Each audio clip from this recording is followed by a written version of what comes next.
Merci de votre fidélité à la chronique de Patrick Lokala TV. Vous savez très bien, l'actualité reste dominée par la loi électorale. Il y a un projet de loi portant révision de la loi électorale qui a été déposé par le gouvernement de la République au niveau de la Chambre basse du Parlement. Attendez, l'Assemblée nationale. Quant à cet examen de la loi, les élus du Front commun pour le Congo de Joseph Kabila ont séché la plénière parce qu'estime-t-il, il n'y a pas assez de consensus autour de réforme électorale. La solution pourrait, c'est de quitter cet hémicycle pour mettre sous pression la majorité Mbosso, afin qu'on arrive à un consensus électoral. Jusqu'où ira ce feuilleton, jusqu'où ira ce bras de fer entre la majorité Union Sacrée face à l'opposition composée du Front commun, une partie du Front commun pour le Congo restée à l'opposition, et la coalition Lamuka de Martin Fayulu Madidi. Nous allons nous interroger, savoir ce qui va se passer, ce qui arriverait au cas où les élus du FCC ne vont pas retrouver l'hémicycle pour statuer par rapport à cette question de la révision de la loi électorale après le dépôt du projet de loi déposé par le gouvernement de la République. Le FCC joue-t-il les jets de l'opposition hier qui séchait les plénières? Est-ce que la politique de la chaise vide va payer cette fois-ci? On va le voir. Est-ce que Mbosso va passer outre pour cette fois-là imposer la voix de la majorité au sein du temple de la démocratie qui se trouve être l'Assemblée nationale? Nous allons nous poser beaucoup de questions et apporter des lumières par rapport à cette question. Balai des évêques de la SENCO et de l'ECC qui soutiennent les schémas d'un dialogue basé sur le consensus toujours électoral à la veille des élections en République démocratique du Congo. Est-ce que c'est devenu quelque chose de très très rentable pour les hommes de Dieu? Moi, je reste un peu dubitatif par rapport à la démarche des hommes de Dieu lorsqu'on sait que ces hommes de Dieu nous ont offert des différents spectacles assez désolants. D'abord à l'époque de Rossar Malonda, puis à l'époque de Denis Kadima. Cette même église catholique qui hier avait rejeté la procédure qui a abouti à l'entérinement et à l'investiture de Denis Kadima par le chef de l'État. On l'a vu être reçu par le chef de l'État, puis après, les points de vue ont changé. Ce sont les mêmes évêques, la même église qui revient aujourd'hui pour les consensus. Est-ce qu'il faut un dialogue pour aller aux élections à chaque fois en République démocratique du Congo? Quels sont les points qui vont nous amener à ces dialogues? Est-ce qu'il y a opportunité, il y a nécessité et urgence à aller dans ces dialogues pour donner encore une fois la possibilité à ces acteurs politiques gloutons et gourmands de se faire un peu d'argent, une santé financière avant d'aller aux échéances électorales? Voilà, nous recevons spécialement pour vous Sélé Kanangila. Sélé Kanangila, il est le porte-parole du Congrès national congolais de Pius Mwabilumba Mukala, le ministre d'État à l'urbanisme. Sélé Kanangila, bonjour et bienvenue. Bonjour Patrick Lokala, salutations à tous vos nombreux téléspectateurs, téléspectatrices et auditeurs. Merci de l'honneur que vous ne cessez de faire à notre parti, à votre parti, le Congrès national congolais. Je sais que vous n'aimez pas que je dise souvent votre parti parce que vous vous reconnaissez beaucoup plus dans votre costume de journaliste, mais j'ai toujours expliqué que lorsque je dis votre parti, notamment, c'est parce que le combat que nous menons au Congrès national congolais vise l'accès, une gouvernance axée sur l'intérêt général. Et lorsque cet intérêt général est garanti, que vous soyez policier, comment va les CNC? Comment va les CNC? Vous allez vous retrouver. Notre parti se porte très bien.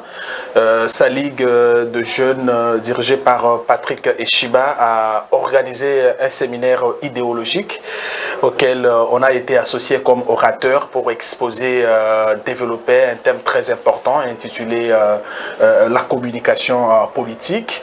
Il y avait d'autres orateurs, notamment, excusez-moi, le secrétaire national qui s'occupe de l'idéologie, le secrétaire général adjoint en charge de l'administration et fédération.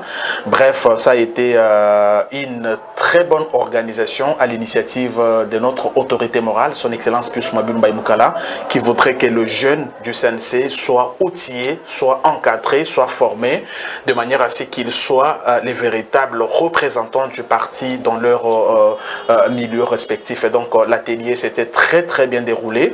Et donc, Patrick Eshiba, qui au cours de son discours est revenu sur le rôle, sur la responsabilité, sur l'engagement que doit avoir le jeune pour accompagner Pius Mwabilou dans son combat. Et là, c'est la Ligue des femmes qui entre en danse, qui va clôturer le mois dédié à la femme demain, samedi, à la Tchangou.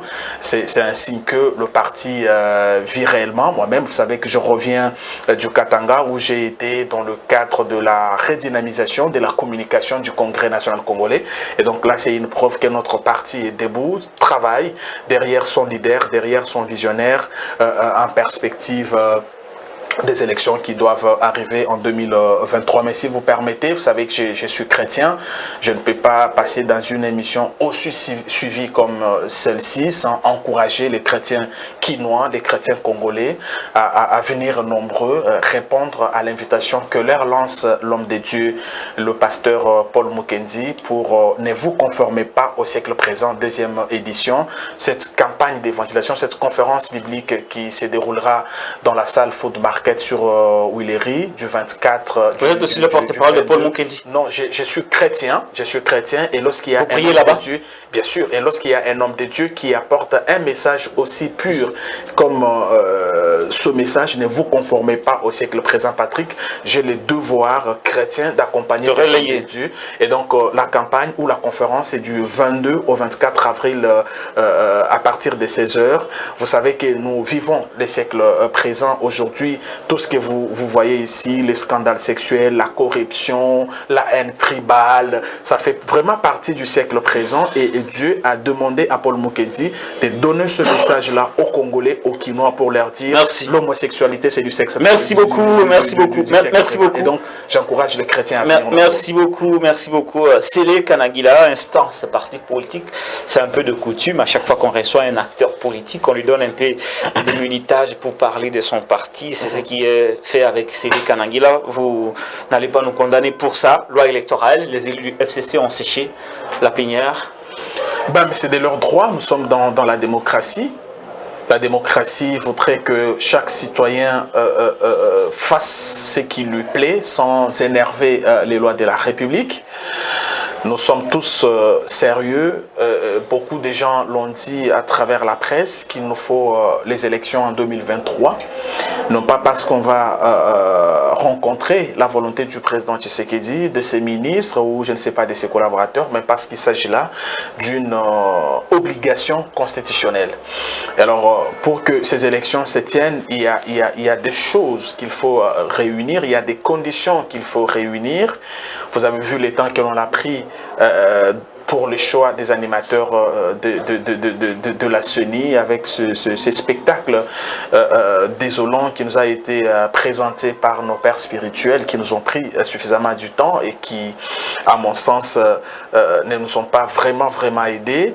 Aujourd'hui, vous avez vu que nous faisons pratiquement la course contre la montre au regard du temps qui nous reste. Je pense que la loi électorale est un instrument très important. Cette loi électorale qui doit être adaptée aux réalités. Vous savez qu'il y a de nouveaux majeurs parmi nous, parce qu'on a eu élection, ça doit faire 3 ans et demi, donc il y a des nouveaux majeurs parmi nous.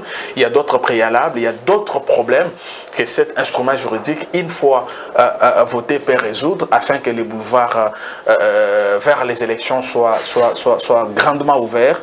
Et donc, voir les élus du peuple se comporter de cette façon-là, séchant la plénière, je pense que ce n'est pas une très bonne attitude à mon sens, mais il s'agit de la démocratie, il s'agit des élus qui ont pensé quitter l'hémicycle. Moi, je respecte leur choix. J'encourage aussi, c'est même ça la démocratie, j'encourage aussi à ceux qui ont bien voulu de participer aux travaux consacrés à l'examen de ce projet de loi, de les faire de manière à ce que chacun puisse jouer son rôle, parce que j'ai toujours rappelé, Patrick Lokala, que l'organisation des élections dans un pays ne dépend pas d'une seule personne, ne dépend pas d'une seule institution.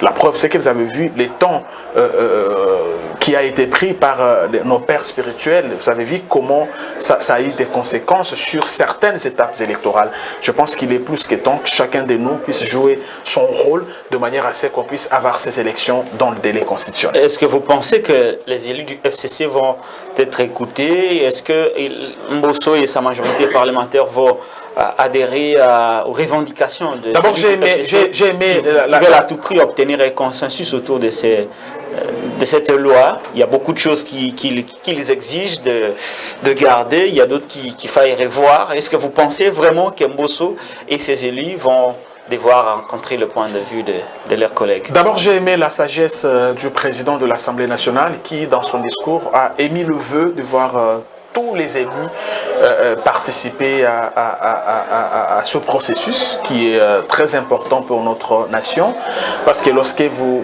creusez un peu ce que les élus du FCC reprochent à ce projet de loi, vous trouvez tout de suite que ça ne tient pas la route quand ils disent par exemple qu'ils cherchent consensus. Il faut commencer par dire que dans la démocratie, les consensus il ne faut pas les confondre avec l'unanimité. Parce que dans la démocratie, c'est la loi de la majorité. Alors, maintenant, consensus dans ce pays, on se connaît tous. Si vous posez la question à M. Fayoulou, c'est quoi le consensus pour lui? C'est qu'on mette en place son conseil qu'il avait exigé autrefois pour que lui en soit président. Si vous posez la question à M. Katumbi, c'est quoi le consensus? D'après vous, il va vous donner ces éléments. Si vous posez la question à M. Mouzito, il va vous donner ces éléments.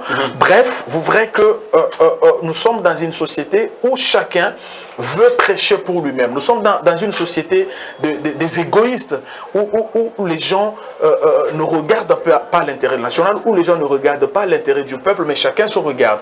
Et donc, quand vous allez danser sur les discussions autour de cette piste, de la révision, vous appelez ça égoïsme? Laissez-moi, non, laissez-moi aller. Mais les discussions autour de la révision se font dans le cadre institutionnel. Ce n'est pas pour rien que ce projet a été envoyé à l'Assemblée nationale. Il fallait que les élus du FCC, s'ils ont des observations à les faire, ce n'est pas à travers le média, c'est dans la salle où ils devraient, n'est-ce pas, faire leurs observations et ils disent que tout était fait pour ne pas écouter les revendications. Non, mais les revendications, ils les ont faites où? Ils ont fait les revendications où? Dans la rue, par téléphone, alors qu'il y a un cadre que l'État leur donne. Il y a le patron, c'est lui qui décide. Lorsque les députés se réunissent, s'appelle la plénière. Ce n'est pas le président du bureau, ce n'est pas les députés, c'est la plénière qui décide. Et la plénière décide par voie de vote. Je pense que s'ils avaient des choses à dire, si ce qu'ils disent ou ce qu'ils réclament intéresse la population, c'est à l'avantage de la population, ils auraient bien fait de le faire en prenant part aux travaux que de quitter, parce que là, ils peuvent même être soupçonnés d'avoir revendiqué les choses pour eux-mêmes, pour leur intérêt, contre la volonté et l'intérêt du peuple. Et en ce moment-là, ça ne passe pas. Comme les plénières sont publiques, à mon sens, s'ils ont des choses à réclamer, il fallait faire ça devant caméra, à travers, je vais dire, la prise de parole, ainsi de suite. Et toute la population allait être informée et voir réellement si ce qu'ils revendiquent, c'est pour les comptes de la population ou pour leur propre compte. Mais l'attitude de quitter la salle, c'est la démocratie. Quand ils sortent de la salle, ils font une déclaration fracassante. La dictature, on a changé la majorité en plein mandat. La dictature, les détournements, les tribalismes. On parle de quoi? La destruction du pays par le régime Tshisekedi. Tshisekedi n'a pas détruit ce pays. Je peux vous choquer. Tout ce qu'ils ont dit n'est pas faux. Non, c'est archi faux tout ce qu'ils ont raconté. Je vais vous dire, et j'aimerais lancer les défis à qui veut m'entendre. Pendant les 3 années de gouvernance, Tshisekedi a été meilleur. Alors meilleur. D'après vous? C'est pas d'après moi, mais d'après les réalités, d'après le travail qui a été abattu, d'après les efforts qui ont été consentis, d'après les éléments que je vais évoquer ici. Lorsque Tshisekedi arrive au pouvoir, il trouve une inspection générale des finances créée depuis 1987. Moi, j'ai appris... 89. 87. C'est 87. C'est en 87 que l'IGF a été créé. Moi, j'ai connu l'IGF quand Tshisekedi est arrivé au pouvoir. Vous faites partie de journalistes qui appréciaient le travail que fait l'IGF. Mais ce travail, l'IGF l'a fait sous le leadership de qui? C'est sous le leadership du président Tshisekedi. Pourquoi aujourd'hui la prédation, les prédateurs, les détourneurs ont peur? C'est parce que Tshisekedi a amené le combat contre la corruption, contre les détournements des fonds publics. Mais ça, c'est Tshisekedi. Tshisekedi, c'est la gratuité de l'enseignement au jour d'aujourd'hui. Je vous informe que s'il y a eu des petits problèmes dans des écoles non mécanisées, effectivement, mais dans toutes les écoles mécanisées, la gratuité est un succès incroyable. Et pour les écoles non mécanisées, à Katakokom, par exemple, 4 mois, les enseignants ne sont pas payés. Est-ce que ils ne touchent pas leur salaire? C'est toujours la gratuité. Je peux continuer. Je vous dis que pour les écoles non mécanisées, la solution a été trouvée. Elles seront mécanisées, je crois, le mois prochain. Et donc, la situation sera la même pour toutes les écoles. Mais ça, c'est Tshisekedi. Tshisekedi, c'est aussi la construction des routes. Tshisekedi, c'est la construction d'une école moderne au Kantiachi équipée. Tshisekedi, c'est la construction de routes. Parlons-en un peu, juste un mot, je vous relance. Le programme 100 jours est un échec. Volet infrastructure. Le programme Tilégelou est un échec. Parce que ça aboutit au détournement. Ce sont des faits. Hein. On n'invente rien. Non, s'il vous plaît. Ouais. Patrick, vous êtes un grand journaliste. Voilà. Moi, je suis très content de la manière dont vous évoluez. Mais je vous demande de ne pas faire de la baladiffusion. Vous êtes un journaliste, ne faites jamais de la baladiffusion. Il n'y a pas eu de détournement dans tous les cas, dans tous les projets. Non, on ne fait pas de la baladiffusion. Non, vous faites de la baladiffusion. Je vais vous les démontrer, s'il vous plaît. Les programmes. Je prends d'abord les projets Tilégelou. Il n'y a pas de détournement. Est-ce que vous pouvez me prouver un seul détournement dans le projet Tilégelou? Ou vous vous fiez à ce qui a été raconté sur l'Internet? Il n'y a pas eu... On a dit au chef Amboujimaï qu'il y a détournement. Mais est-ce que quand on dit qu'il y a eu détournement, ça veut dire qu'il y en a eu? Vous ne savez pas que nous sommes dans une société où les gens peuvent développer les choses contre les autres seulement parce qu'ils veulent nuire à ces gens-là. On a constaté que les travaux n'ont pas évolué. Voilà. Mais aujourd'hui, je vous informe... Il y a des rapports qui existent. Je vous informe que les travaux ont évolué. Il y a eu au départ une certaine lenteur dans l'exécution de travaux, mais aujourd'hui, vous n'avez pas un seul document qui atteste qu'il y a eu des tournements. Vous n'avez pas un seul jugement rendu qui atteste que telle ou telle autre personne a détourné. Il ne faut pas faire de la baladiffusion, mon cher frère. C'est pourquoi j'ai parlé de la baladiffusion, effectivement. Vous vous êtes contenté de ce qui a été développé sur l'Internet, alors que vous savez qu'aujourd'hui, avec l'évolution technologique, quelqu'un peut être sur son lit, concevoir son petit message et créer un scandale. Mais est-ce que vous, grands journalistes que vous êtes, pouvez vous fier à ça? Je dis tout de suite non. Parce que vous n'allez pas aujourd'hui sur... Programme 100 jours aussi. Alors, là, il n'y a pas eu de détournement. S'il vous plaît. Programme 100 jours avait beaucoup de volets. Il y avait volet sanitaire où les choses ont bien marché. Il y avait volet infrastructure où les choses ont marché, même s'il y a eu des problèmes, parce que le programme 100 jours, c'était aussi la construction des sautes de moutons. Est-ce que nous en avons ou pas? Nous en avons. Il y a un saut de mouton qui était prévu sur Pont Gabi, qui n'a jamais été construit, et pourtant l'argent a été décaissé. Est-ce que je peux finir, voilà. M. Lokala? Est-ce que je peux finir? Allez-y. Dans le programme 100 jours, il y a eu la construction maisons préfabriquées. Oui, maisons préfabriquées, il y a eu des problèmes, effectivement. En fait, regardez, maisons préfabriquées, il y a eu des problèmes. Mais est-ce que sur un programme avec plusieurs axes, parce qu'il y a eu des petits problèmes sur un axe, on va remettre en cause tous ces efforts? Je dis tout de suite non. Attends. Mais est-ce qu'il y a eu des procédures judiciaires pour les gens cités concernant l'autre axe maison préfabriquée ou pas? J'ai dit tout de suite oui.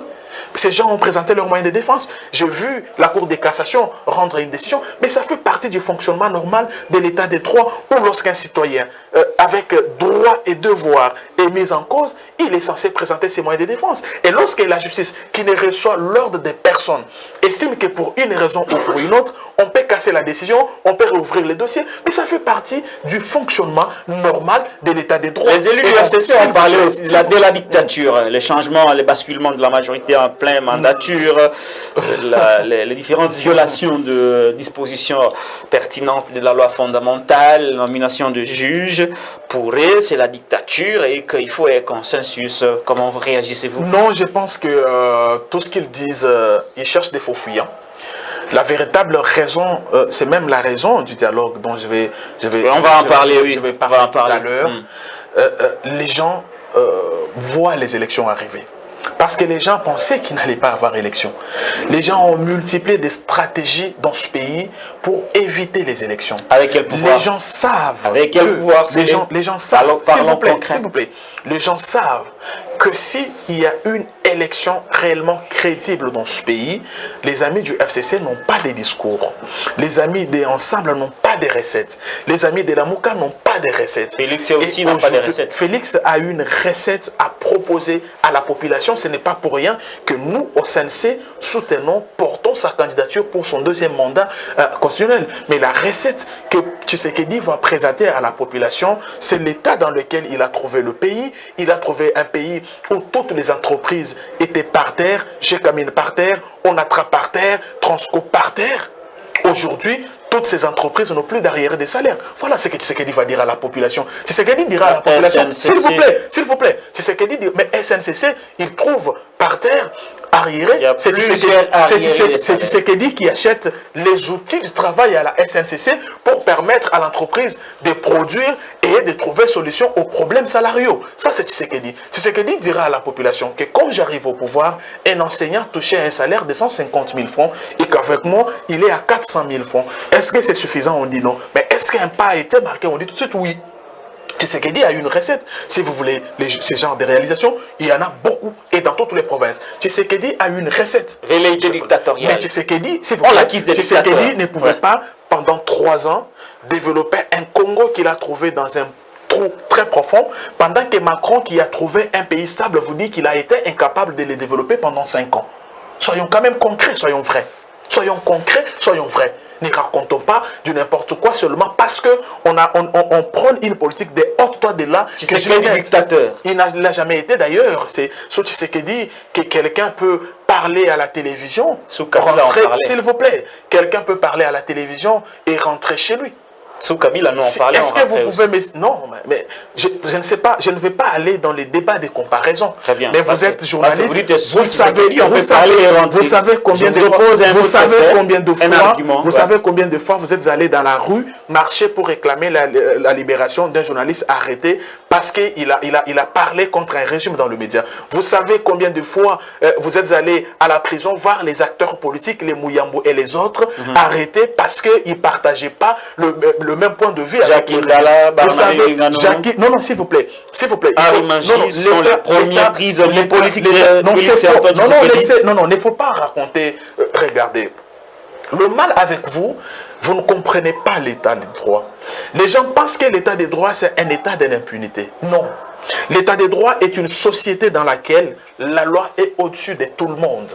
Lorsqu'un citoyen passe à la télévision pour dire d'un chef de l'État, Kakoli Yambouma, c'est-à-dire Bakobetaye Massachi, parce que Mbouma, langage chinois, ça veut dire Massachi, vous allez me dire que là, il s'agit de quoi?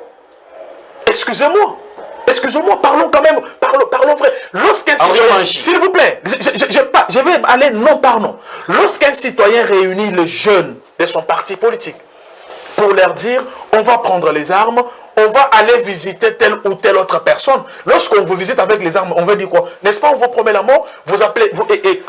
D'ailleurs, Kabouya a fait la même chose.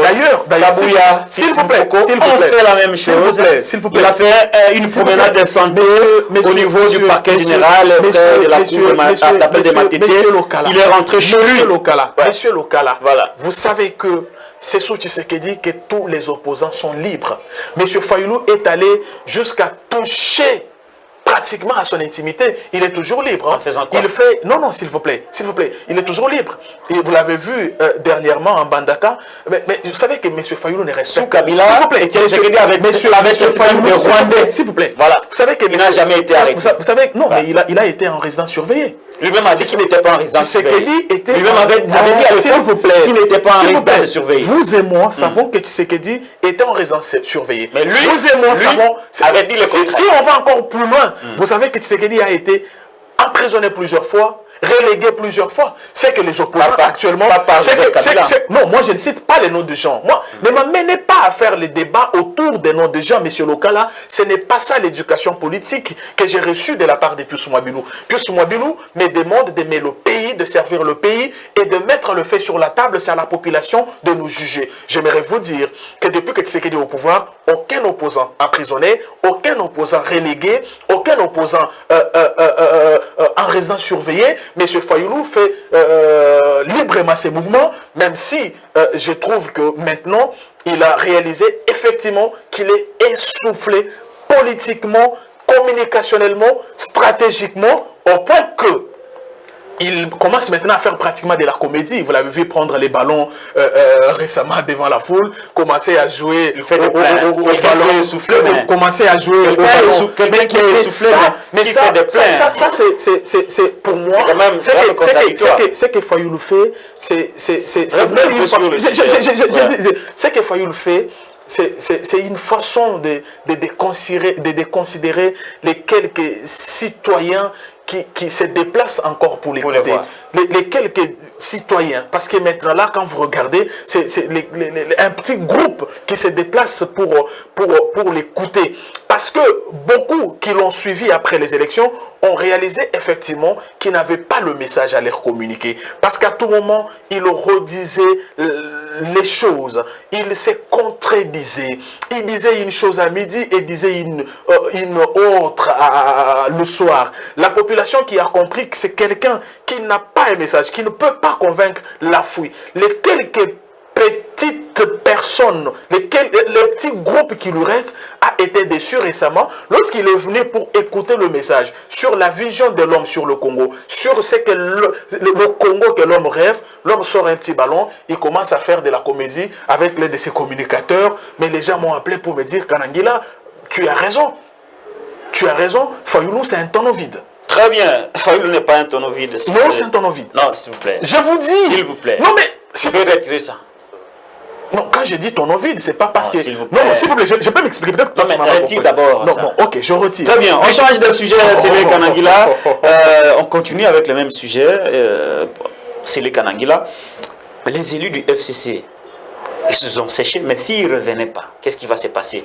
Vous allez faire comme à l'époque de Joseph Kabila, qui, malgré que les élus de l'opposition séchaient les plénières, cela ne pouvait pas empêcher la majorité de décider. Mon cher frère, vous allez faire comme Joseph Kabila. L'Assemblée nationale fonctionne sur base de la Constitution de la République et sur base de son règlement intérieur qui a été déclaré conforme à la Constitution. Le règlement intérieur définit les modes de participation aux travaux, définit la procédure pour prendre des décisions au Parlement. Vous n'avez jamais vu le président du bureau de l'Assemblée nationale prendre à la police, fouetter un député pour l'amener en plénière? Ou vous n'avez jamais vu le président du bureau de l'Assemblée nationale mettre des gens à la porte pour empêcher un député de quitter la salle s'il l'estime nécessaire? Autrement dit, ce qui compte pour nous, c'est que le Congo avance. Ce qui compte pour nous, c'est que le Congo gagne. Concrètement, qu'est-ce qui va se passer? Concrètement, ce qui va se passer, c'est que la démocratie étant la loi de la majorité, ceux qui refusent bonnement de ne pas participer ne peuvent pas empêcher à ceux qui acceptent de participer de le faire. Ça fait partie de la démocratie. Ce qui était dénoncé hier par le parti de Félix Tshisekedi. S'il vous plaît, s'il vous plaît. Ce sont des pratiques dénoncées hier. Ne faisons pas par l'opposition qui est au pouvoir actuellement. Ne faisons pas de l'amalgame, mon cher Patrick Lokala. Y a-t-il liberté pour chaque député ou pas? Vous allez dire avec moi oui. Est-ce que si un député lève l'option, on le constate même lors des votes, il y a des députés qui votent, qui optent pour, qui s'abstiennent. Là, c'est un groupe important. Non, mais s'il vous plaît, il y en a qui s'abstiennent. Là, c'est un groupe important. S'il vous plaît, non, il y en a qui s'abstiennent. Ne parlez pas d'un député qui pouvait s'abstenir. Mais il s'agit ici d'un groupe. Pendant les votes, lorsqu'il s'agit de prendre certaines décisions importantes, il y a des députés au Congo, en Ouganda, en France, aux États-Unis, qui s'abstiennent. Mais ça n'empêche pas à ceux qui prennent part au vote, à ceux qui votent, de le faire. Mais c'est un exercice démocratique, à mon sens. Qui était dénoncé hier. Non, mais qui vous dit que si cet exercice démocratique a été dénoncé hier, il faut l'arrêter? C'est-à-dire que IDPS au pouvoir devrait faire autrement les choses. C'est ça que ça veut dire. Alors, faire autrement les choses signifie prendre les militaires, aller prendre les élus du FCC, les fouetter, les amener de force dans la salle. Non, mais les consensus, je t'ai dit que les élus ont un perchoir, les élus ont une salle de plénière, les élus ont des séances de plénière pendant lesquelles ils peuvent donner leurs observations. À partir du moment où ils n'ont pas voulu les faire, c'est de leur droit le plus légitime. Ne demandez pas à Mbosso de prendre les militaires, aller arrêter chacun chez lui et l'amener des forces en plénière. On va conclure que la démocratie, est en marche. La loi sera adoptée sans eux. La démocratie fera son travail.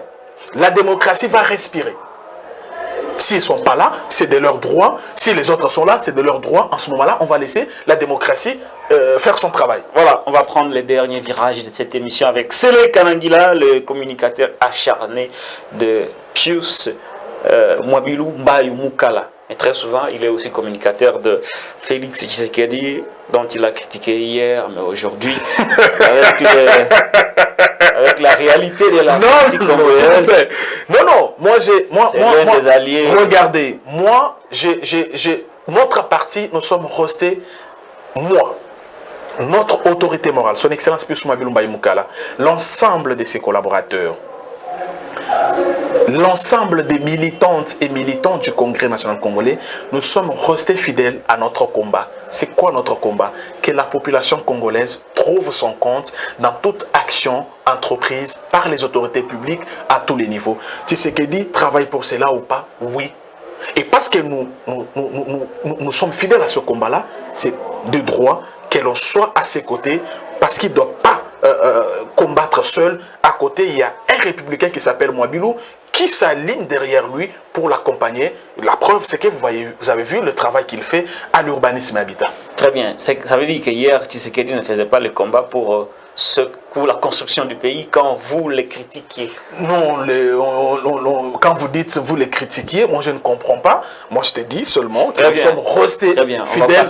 nous sommes restés fidèles à ce combat-là. Nous sommes restés fidèles à ce combat-là et parce que le président Tshisekedi le mène, nous sommes avec lui. Très bien, c'est les Kanangila. Ici, on ne fait pas de polémique. Ce sont des questions juste pour éclairer l'opinion. Si on ne pose pas ce genre de questions, on risque de nous prendre pour les complices de l'invité. Dialogue, parlons-en. Les mêmes évêques, moi d'ailleurs, c'est mon point de vue, je suis un compatriote, je peux aussi avoir mes propres points de vue. Je suis contre la démarche des évêques parce que très souvent, ces évêques, ces hommes de Dieu, m'ont déçu personnellement. Je ne sais pas ce que Cyril Kanangila a comme opinion sur la démarche des évêques, des hommes d'église, pour un dialogue autour des consensus électoraux. Comment vous appréciez ça? Ce matin, j'ai... L'abbé Chollet à la manœuvre avec son collègue de l'ICC. Je ne sais pas si je suis humain, je me trompe, mais lorsque vous, au bout de vos doigts locaux, pouvez compter jusqu'à une vingtaine de dialogues que la République démocratique du Congo a connus. Et dans la plupart des cas, avec les évêques comme médiateurs. Mais vous réaliserez que tout ce rendez-vous n'ont pas résolu le problème du peuple. Il n'y a pas longtemps, les évêques nous ont dit que pour eux, la tenue des élections en 2023 était non négociable. Et nous, on avait dit, effectivement, il faut poser la question au peuple en 2023 pour voir ce qu'il pense de la gestion actuelle du pays. Je me pose une question. Vous avez dit que Tshisekedi a échoué. Vous avez dit qu'il est impopulaire. Vous avez dit qu'il a été vomi par la population. Mais les élections en 2023 constituent une opportunité sérieuse pour les sanctionner. La réalité, c'est laquelle? En dehors du discours populiste que les gens de la Mouka et de leurs complices ont développé dans l'opinion, les gens ont réalisé effectivement que Tshisekedi a fait du bon travail et que dans ces conditions, si on va aux élections, il va nous battre tous. Qu'est-ce qu'il faut faire? Si nous battons tous aux élections, Non seulement nous serons encore dans l'opposition, déjà que maintenant ils n'ont plus assez de souffle financier, politique, stratégique, nous allons nous essouffler davantage. Qu'est-ce qu'il faut faire? Nous devons maintenant nous cacher derrière le dialogue. En principe, ce dialogue-là, ce n'est pas pour résoudre les problèmes du peuple, c'est pour résoudre leurs propres problèmes. Les consensus électoraux, nous avons connu, on va aller aux élections nous avons connu, une loi nous avons connu, en la faveur du régime connu, nous avons connu un dialogue qu'on a appelé dans ce pays le dialogue de la Cinco, à l'issue duquel les opposants sont venus au pouvoir, mais vous avez vu à l'époque certains opposants faire pire que ce qu'ils critiquaient hier. Au fait, le dialogue au Congo, c'est pas parce qu'on veut trouver solution aux problèmes du peuple. C'est parce que les gens veulent se retrouver, veulent se refaire une certaine santé financière. Pour vous, ce dialogue, c'est pour aider Fayoulou, aider d'autres opposants, Joseph Kabila et compagnons, à regagner le pouvoir et se faire une santé financière. En tout cas, ce dialogue, ce ne sera pas pour l'intérêt du peuple. Ça sera pour l'intérêt d'un groupe. On dit que Félix est coincé. Ça sera pas pour on dit que Félix est coincé. Il a besoin du dialogue. Mais même s'il est coincé, il faut décanter la situation. Il faut les lui il est bloqué. Il a besoin du dialogue. Il faut le prouver aux élections. On dit que lui-même n'est pas prêt à aller aux élections. Le parti n'est pas organisé. Monsieur, le PS est dans un défaut. Lui, vous a dit qu'il est plus que déterminé à aller à ces élections en 2023. Nous qui sommes ses alliés, vous disons, le CNC, vous avez vu le travail que l'on fait. Je vous parlais tout à l'heure de l'organisation de la Ligue de jeunes. Vous avez vu, je vous ai également parlé de l'organisation de la Ligue de femmes.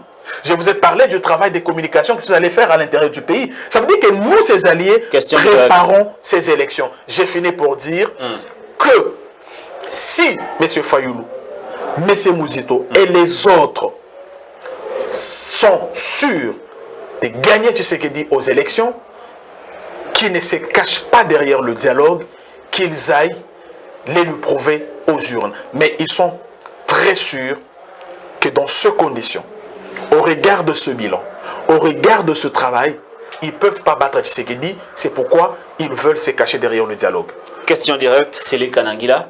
Félix Tshisekedi est prêt à aller aux élections de 2023? Il est prêt, il l'a dit plusieurs fois. Le gouvernement Samaluko Nekeng a mis combien de moyens à la disposition de la CENI? En tout cas, le gouvernement fait l'effort de s'acquitter de son devoir, c'est lui de financer les élections. Combien je vous dis, s'il vous plaît, est-ce que vous avez parlons concret. Est-ce que vous avez entendu la CENI vous dire qu'elle n'a pas de moyens? Non, on n'a pas dit ça. On n'a pas dit que la CENI n'a pas de moyens. Alors, combien a été mis à la disposition de la CENI pour prétendre organiser les élections en 2023? La loi des finances, M. Lokala, prévoit que le gouvernement mettre dans le compte de la CENI à la fin de chaque exercice un montant pour l'organisation de ces scrutins-là.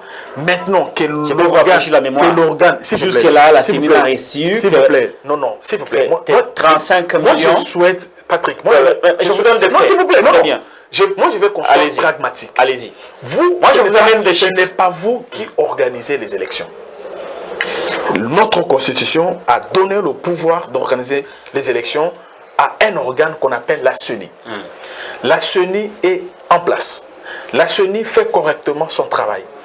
Nous jouons notre partition. Laissons les gouvernements, la CENI, la présidence, le Parlement faire chacun son travail. L'essentiel est que chaque institution joue correctement son rôle de manière à ce qu'on aille à ces élections.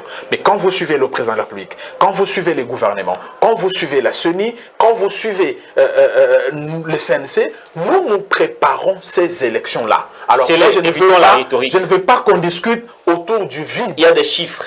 Il y a des chiffres. Jusque-là, les quelques moyens qui ont été mis à la disposition de la CENI, c'est juste pour acheter des véhicules.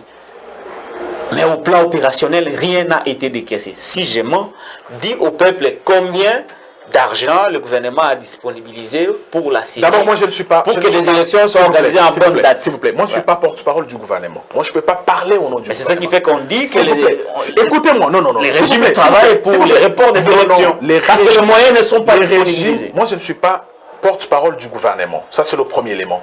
Le deuxième élément, le gouvernement vous a dit à plusieurs reprises qu'il va financer ces élections-là. Il va. Le président de la République vous a dit à plusieurs reprises qu'il est plus que déterminé à aller à ces élections-là. Vous autres, partis politiques, regroupements politiques, organisez-vous, préparez ces élections-là. Jusque-là, il n'y a pas de loi électorale, il n'y a pas de révision des fichiers, il n'y a pas de calendrier reprenant toutes les étapes, il n'y a pas de moyens. Est-ce que ces éléments ne peuvent pas nous donner la possibilité de conclure que techniquement, les élections sont intenables en 2023? D'abord, toi, tu n'es pas membre du gouvernement, ni membre de la CENI, pour constater qu'il n'y a pas de moyens. C'est comme ça que je vous ai dit. Le problème, c'est qu'au Congo, on confond un peu. Hein. En fait, nous avons une société, malheureusement, où les gens dont l'impression de tout maîtriser, les gens parlent au nom des institutions sans pouvoir, sans qualité, et ça fait désordre. Je vous ai dit ici que du côté de la CENI, on ne se plaint pas. Du côté du gouvernement, ça, on vous a dit... Hein. Non, non, je ne sais pas si vous allez appeler ça rhétorique ou pas. Ouais. L'idée d'aller au dialogue n'est pas venue du pouvoir.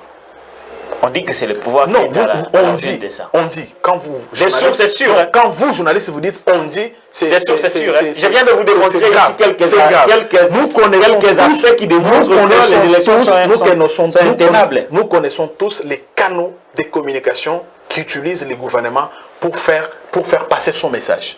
Alors, si vous me dites on dit, moi je me perds, là vous me ramenez à la baladiffusion dont je vous parlais tout à l'heure.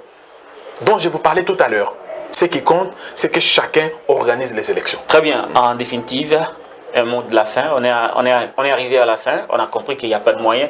La CENI n'est pas dotée de moyens conséquents. Ça, on le sait, on a vu, on a compris. Mais un dernier mot. Vous avez vu, vous avez compris, vous avez vu où, vous avez compris. Denis Kadima a dit que jusque-là, il n'a reçu. Est-ce qu'il a... Non. Vous savez, d'abord, c'est que Kadima avait dit. C'était très important pour moi. C'est lui qui a dit. Écoutez-moi. Un dernier message, on est à la fin. Non, je ne veux pas vous laisser affirmer les choses pour qu'on puisse aller à la conclusion de l'émission. Lorsque vous affirmez une chose qui ne tient pas la route, il est de mon devoir de revenir pour établir la vérité. La vérité aujourd'hui, c'est que chaque institution étatique qui a une parcelle de pouvoir pour aboutir à l'organisation de ces élections vous dit, cette institution, qu'elle est prête et qu'elle va faire son travail. Je souhaite qu'on s'en tienne à ce que toutes ces institutions disent et que les autres parties prenantes préparent ces élections-là. Pour finir, peuple congolais, le président Tshisekedi a fait un travail remarquable, impeccable, très bon travail pendant 3 années seulement. Vous avez suivi Emmanuel Macron, qui a hérité d'un pays dans un état mieux que la RDC. Vous dire que pendant 5 ans, il ne pouvait pas développer la France. Mais quand vous regardez l'économie de la France, vous regardez l'armée de la France, vous regardez la police française, vous regardez les infrastructures, bref, vous regardez l'état dans lequel il a pris la France, si lui vous dit qu'il ne peut pas développer cette France-là pendant 5 ans, qu'est-ce que nous allons dire de Tshisekedi qui trouve toutes les entreprises en panne? Qu'est-ce que nous allons dire de Tshisekedi qui trouve une société où toutes les routes ont été presque construites par les Belges? Qu'est-ce que nous dirons de Tshisekedi qui trouve un camp militaire comme Tchatchi sans une seule école? Qu'est-ce que nous allons dire de Tshisekedi qui trouve les services nationaux par terre? Mais c'est grâce à Tshisekedi que toutes ces institutions se sont relevées. Aujourd'hui, je vous informe que tous les arriérés ont été payés dans toutes les entreprises sauf à l'ONATRA. J'ai tous les éléments. Mais toutes ces entreprises, hier, ne pouvaient pas payer. Pourquoi? Parce qu'elles étaient en faillite et n'avaient même pas d'outils de production. Donc Tshisekedi a fait un double travail. En même temps qu'il relançait ces entreprises, grâce à l'achat de l'outil de travail, il a pu payer tous les arriérés, s'il vous plaît.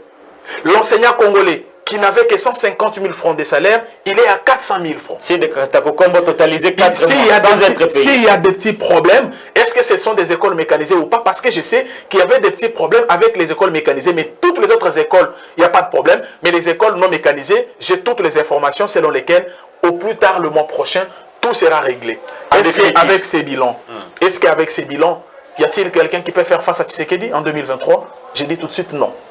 Il y a une vidéo de Tshisekedi, Félix Tshisekedi, qui circule quand il s'adressait à Joseph Kabila. Quelqu'un qui a tout échoué ne mérite pas un autre mandat.